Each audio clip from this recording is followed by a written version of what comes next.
Welcome back. It's Thursday. I hope your week has gone well. Ours is because we've got Mr. Chris Denari with us. And man, we were talking in the break. What a breakout performance by Sir Lancelot, Lance Stephenson last night. Yeah, it's just too bad it didn't end up in a win. But what we were treated to last night was an amazing experience. You know, he comes back. He has not worn a Pacers uniform in 4 years. He's now 31 years old. He hasn't played in the NBA in 2 years. I'm sure there was a lot of pressure. I mean, he is a fan favorite. You could tell that. You know that from almost 10 years ago when he had those great years for the Pacers when they went to the Eastern Conference Finals. So, I'm sure we build it up from a TV perspective because it was the return. And when he checked in, I mean, it was loud. It was a standing ovation. You thought, well, that might be all we get. You don't know what he's going to do. And he goes out and scores 20 points in the first quarter and single-handedly had that building rocking. And I can say this, I've done a lot of games in that building. I don't know if I've ever seen anything like what we saw last night. Well, I don't. How would you even expect? I wouldn't have expected that from Reggie Miller. Seriously, no. I mean that's a Reggie Miller-esque fourth quarter dream sequence. I mean, nobody does that because they had never done it before, and to do it in the first, it usually takes a minute to kind of get in the flow of things, and to do it in the first quarter of all quarters, it's kind of wild. Yeah, Dustin and I were talking. He came right in and hit his first shot, and it was a 3-point shot. He had not made a three this year in the 6 games he had played in Atlanta and the 2 games with the Pacers. He was 0 for 8. And 3-point shooting's never been one of his specialties. But, I mean, the stars were aligned. I do think he still has talent, no question. You know, he's a little bit older, but it was sensational, right, Dustin? I mean, it was so much fun to watch, and that's what I was going to bring up. I mean, to me, this team at times has not been fun to watch, and I don't know how to put that nicely, but to have that kind of excitement, like I want to see, I don't know what they would have to do in order to make this happen. I want to see Lance on this team the rest of the season because I think he provides. The thing that I noticed, Chris, was this team had energy. And I know that we talked in the break. They're the number one team in scoring in the first half. They're a lot of fun to watch through the first 2 quarters, miserable through the second 2 quarters. But this team, like Domantas Sabonis was getting into it. Dwayne Washington Jr. was getting into it. I mean, it was just an exciting thing to watch. And for me, the way this team has struggled to give fans a reason to watch, and I know the attendance even has not been as what it was in the past, to give fans something – he just brings that aura, that spark that this team, this organization needs. And to do what he did in the first quarter, like I don't know that there's ever been a player who performs so well in one team's jersey and then just doesn't in another. It's kind of a remarkable story. Well, and he has admitted now, and I think he probably admitted it years ago, he made a huge mistake in the summer of 2014 during free agency when the Pacers made him an offer, a very nice offer, and he took Charlotte's offer. And I think the next day he knew he had made a mistake, but it was too late. But you're right. Quinn Buckner asked me last night, he sort of turned the tables on me in the pregame, and he made me the analyst. You know, why is this guy so beloved? Well, if you go back, you know, those 13, 14 teams that made it to the Eastern Conference Finals, you know, in recent memory, those are 2 of the best teams, you know, in the last 15 years. And then in 16, 17, the Pacers were at the end of the year walking dead. They were not going to make the playoffs. And he is signed, and they win the last 5 games of the year to get into the postseason. Then the next year he stayed. That's when the Pacers made the trade. They got Victor Oladipo and Domantas Sabonis. They had an excellent year, and they took LeBron James and the Cavaliers in the first round to 7 games. They probably should have won that series. So if you look at Lance's history and the teams that he's been on, they've been highly successful. So it's not just him, individually. You're right. He provides so much energy, but he has been on teams that have won a lot of games. And I think that resonates with fans, and especially when you have a team that's really struggling. I tend to think this team, and it's hard to say when you're 14 and 25. I don't think this team is as bad as its record, but unfortunately, that's what the record is. And that's what you have to live with. And so if you're trying to get some type of spike the rest of the year, now the question will be, how do they do it? He's on a 10-day contract. They've got 15 people under contract. They have two two-way players. So they're going to have to make some type of decision at some point here in the next 4 or 5 days if you want to keep Lance Stephenson. But I would say there were 15,000 people in the building last night that would vote, I want him on the team. And there are people that were watching on television that want him on the team. So it'll be interesting to see what happens over the course of the next few days. I have some suggestions, but I won't air my grievances here publicly. But one of the things that I think when you talk about why Lance is beloved, Indianapolis, maybe more than any other city, embraces an underdog. And I think when you look back at Reggie Miller was never afraid of anybody. Michael Jordan, Patrick Ewing, he was never Charles Barkley. He was never afraid of anybody. The fact that Lance goes toe-to-toe with LeBron and is not intimidated by LeBron, he's not intimidated by Kevin Durant, Russell Westbrook, some of the league's best players, to come in, even when his first year when he was playing limited, he was not afraid of those guys. And I think that's another aspect. The fact that he's played on good teams, the fact that he's been a talented player in the uniform, and the fact that he's kind of got that attitude and sassiness to him. I don't know how else to, he just plays with that edge. And I think that Indianapolis just gravitates towards that kind of attitude. So to expound on your point, I think that's also an element. Like, you just never know what you're going to get with Lance, but he's not going to back down from the fight.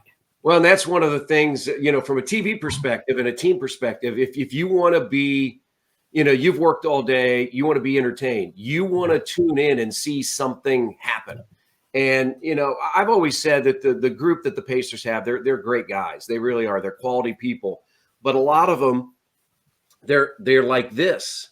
They don't show a lot of emotion. Doesn't mean they don't play hard or they don't want to win. And I think one of the things that this Pacers team has lacked is not having TJ McConnell. Because TJ McConnell brings that type of energy and enthusiasm. I mean, different players play different ways. Malcolm Brogdon's been a very good player for this team. He averages 20 points, 4 or 5 rebounds, 4 or 5 assists, but he's pretty poker-faced. And, coaches will say sometimes we need guys that you don't know if they're winning or they're losing, that they just keep everybody calm. And I would say that, looking over the past week or so, in some of those situations, the Pacers did need some of that calm, right? To sort of calm things down in the fourth quarter, maybe when the wheels were falling off. But on the other hand, I think you've got to have somebody like a Lance that brings energy, that has that enthusiasm, that gets the crowd going. And I would totally agree with you. We embrace underdogs. And Lance was a second-round pick. He was the 40th pick coming out of the University of Cincinnati. So I do think people gravitated to him. People in the market gravitated to him. And it doesn't matter who you are, where you are in age. I mean, it was a lot of fun last night. It was going back in history, but he did it. 31 years old. He proved he can still play. And it goes back to, I think the other part of it too that I forgot to mention is he's mentioned numerous times how much he loves Indianapolis, how much he loves the fans. And sometimes guys like Paul George, even Victor Oladipo, sometimes you don't always get that kind of comment. So I think that helps. Last night's game, I felt like, I know it's kind of hard to, when you have so many players out, when I think they had 9 or 10 guys that have been sidelined the past couple nights, but it's hard to break this down. But at the same time, last night I thought one of the problems for the Pacers was late in the game, they were getting the ball into Domantas Sabonis, and there was a double team, triple team, and just too many turnovers, too much, trying to force too much, in my opinion.